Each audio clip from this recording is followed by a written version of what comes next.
Chapter 2, The Vanishing Glass. Aunt Petunia often said that Dudley looked like a baby angel. Harry often said that Dudley looked like a pig in a wig. Description of the Dursleys' son.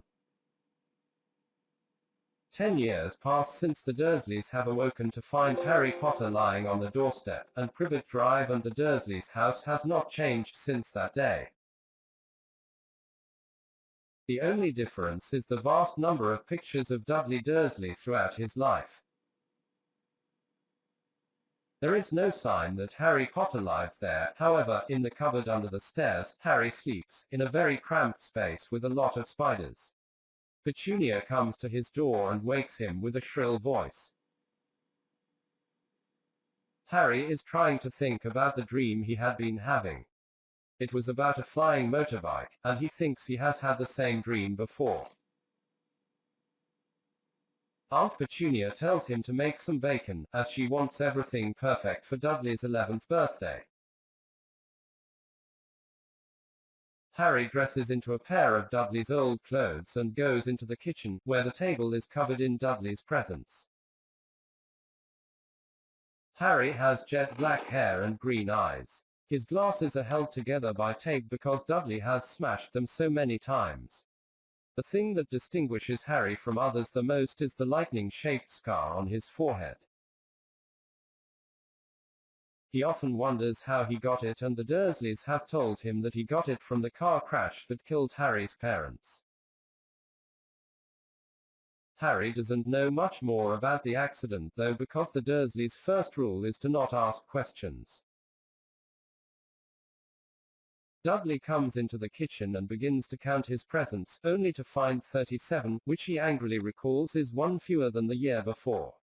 Aunt Petunia states that they are going to buy him 2 new presents while they are out. Vernon tells Petunia that their neighbor Arabella Figg, a squib, has broken her leg and cannot take care of Harry while they are at the zoo. They can't think of anyone else who can take care of him, so Harry has to go with them. Dudley is allowed to take a friend to the zoo and chooses his friend Piers Polkiss.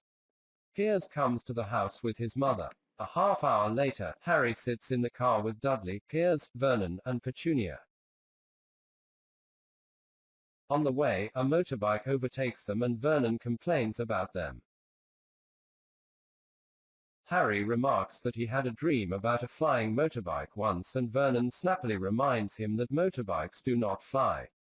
Harry thinks about all the strange things that have happened to him. He once turned his teacher's wig blue, jumped onto the school chimney, and grew all of his hair back the morning after a haircut. At the zoo, Dudley and Piers find the animals boring. Harry is left to watch a boa constrictor as it sleeps, and when Dudley tries to make it move, it wakes up but still doesn't move. The snake begins to move after Dudley and Piers slink away. Moments later, Harry speaks to the snake and finds that it miraculously understands him. Piers calls Dudley and Vernon back to the snake's exhibit upon realizing that it is now moving. Dudley pushes Harry out of the way, and presses his face against the glass. Harry becomes angry and somehow the glass vanishes and the snake gets out, scaring Dudley and Piers. As the snake slithers away, Harry thinks that he hears it speak back to him. Piers tattletales on Harry that he had been talking to the snake, and Uncle Vernon sends him to his cupboard with no meals for a week as cruel punishment.